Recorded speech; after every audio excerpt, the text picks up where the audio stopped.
तुमकां सगळ्यांक माये मोगाचो येवकार. हांव मिनिनो फर्नांडीस, कुरपें, सांगे, गोवा. तुमच्या मुखार सादर करता एक कविता जिचें नांव आवय. कोणाचेय उपकार आठोवंक जाता, उपकार आठोवंक जायना आवयचे जिवीतभर. कोणाचेय उपकार आठोवंक जाता, उपकार आठोवंक जायना आवयचे जिवीतभर. लाखांनी दुडू तिचे मुखार दवरून रीण फारीक जावचें ना मरोसर.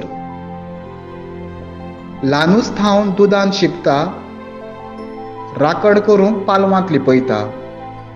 ल्हानूच थावन दुदान शिंपता, राखण करूंक पालवांत लिपयता. इतले त्रास आवयचे भुरगें व्हड जातकीच कित्याक विसरता. आपल्या पोटाक मेरी घालून भुरग्याक ती खावयता गोड. आपल्या पोटाक मेरी घालून भुरग्याक ती खावयता गोड. जाणटेपणार तिका आदाराचो जा, वायट आयल्यार हात नाका सोड. आवय जावन आसा मावली, घरांत ती पेटलेली दिवली. आवय जावन आसा मावली, घरांत ती पेटिल्ली दिवली. मरोसर ती भुरग्यांक दिता आपल्या मोगाची सावली. मरोसर ती आपल्या भुरग्यांक दिता आपल्या मोगाची सावली. देव बरें करूं.